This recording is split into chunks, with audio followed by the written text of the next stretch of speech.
Sejarah para nabi. Perbandingan menurut Quran Suci dengan Alkitab. Bagian kata pengantar dan pendahuluan. Kata pengantar. Dalam buku ini, saya akan membahas kehidupan para nabi sebagaimana yang dituturkan Quran Suci. Tujuan utama saya menulis ke publik adalah untuk menyingkirkan konsepsi yang salah bahwa Quran Suci bercerita seperti yang diceritakan Alkitab atau tradisi Yahudi dan Kristen. Untuk maksud inilah, saya akan membandingkan kisah dalam Quran Suci dengan versi yang terdapat dalam Alkitab, tradisi Yahudi dan Kristen.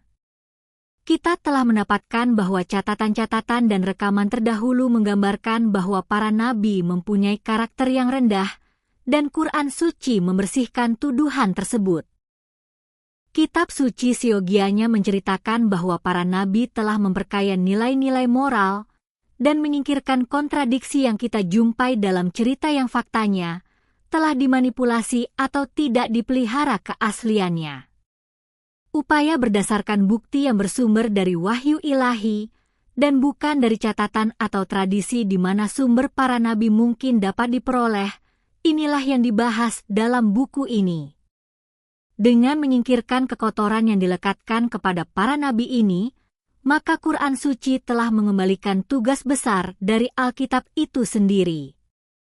Ini sesuai dengan misi Quran Suci.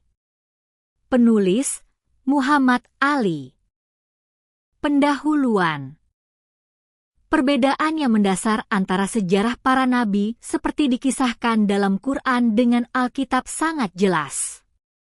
Alkitab berisikan catatan silsilah keturunan dan beberapa sejarah perorangan, sementara Quran Suci hanya membahas masa bakti dari seorang nabi sehubungan dengan tujuan besarnya untuk mereformasi umat manusia, bagaimana mereka berhasil dalam membangun kebenaran dan mencabut akar kejahatan. Perkataan nabi berasal dari bahasa Arab yang diturunkan dari kata naba, yang berarti suatu pengumuman yang besar manfaatnya, berarti juga suatu ramalan yang berkaitan dengan masa depan. Perkataan nabi secara harfiah dapat saja digunakan untuk siapa saja yang meramalkan masa depan, tetapi dalam pengertian agama Islam hanya dapat diterapkan kepada siapa yang dipilih Tuhan untuk menyampaikan risalahnya kepada umat manusia. Orang semacam ini disebut Rasul, pesuruh, yang secara harfiah berarti seorang utusan. Dua kata, yakni nabi dan rasul, dapat saling digunakan, tetapi secara harfiah rasul membawa makna yang lebih luas, karena malaikat pun disebut rusul, pesuruh. Al-Quran, Surat 35, ayat 1. Para nabi menurut Quran Suci harus manusia biasa, dan oleh sebab itu menolak doktrin inkarnasi atau Tuhan menjelma di dalamnya. Reformasi manusia dipercayakan kepada manusia yang menerima wahyu ilahi, karena hanya seorang manusialah yang dapat menjadi contoh bagi manusia lainnya. Malaikat pun tidak mungkin melaksanakan tugas ini. Bagaimana mungkin Tuhan yang menjelma dapat menjadi contoh manusia lemah yang penuh dengan kelemahan, karena keberadaan Tuhan mustahil dengan kelemahan. Jadi Quran Suci dengan amat jelas mengatakan bahwa hanya para nabi atau orang yang Tuhan mewahyukannya dapat diutus sebagai pembaharu. Jika sekiranya di bumi ini berdiam para malaikat yang berjalan dengan aman, niscaya kami turunkan kepada mereka dari langit seorang malaikat sebagai utusan.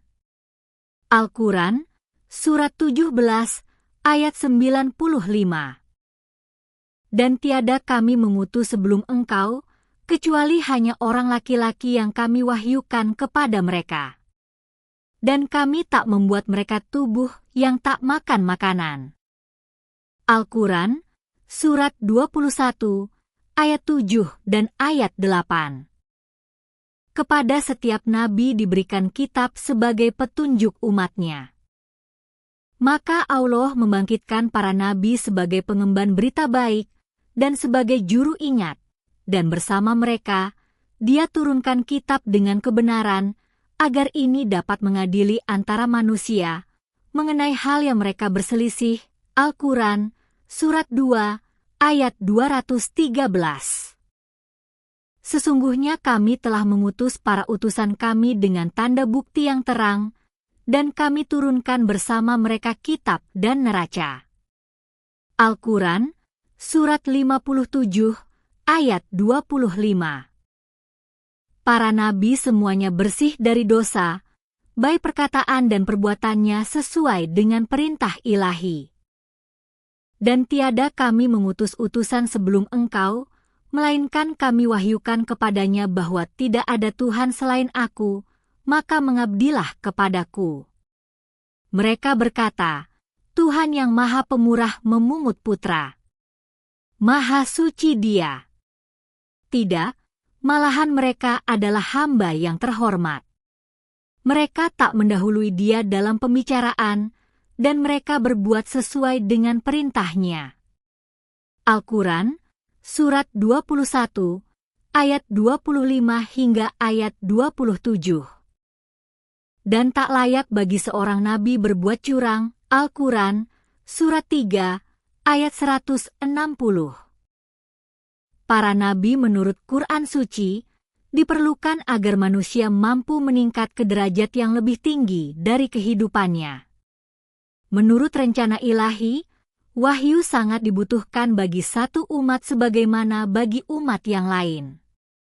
Tuhan telah memberikan anugerah kepada manusia kekuatan untuk menaklukkan alam, baik kepada bangsa ini atau bangsa itu tanpa pandang bulu. Tuhan tidak membedakan memberikan anugerah kebutuhan fisik kepada segenap umat. Oleh sebab itu, wahyu yang diperlukan untuk kemajuan moral dan spiritual manusia tidak mungkin dibedakan pemberian baik kepada orang per orang ataupun bangsa. Para nabi, oleh sebab itu dikirim ke semua bangsa, namun ada yang disebut, ada pula yang tak disebutkan dalam Quran. Dan tiada suatu umat, melainkan telah berlalu di kalangan mereka seorang juru ingat. Al-Quran, Surat 35, ayat 24. Dan bagi tiap-tiap umat adalah seorang utusan. Al-Quran, Surat 10, ayat 47. Dan kami telah mengutus para utusan yang sebelumnya telah kami kisahkan kepada engkau, dan para utusan yang tak kami kisahkan kepada engkau. Al-Quran, Surat 4, ayat 164.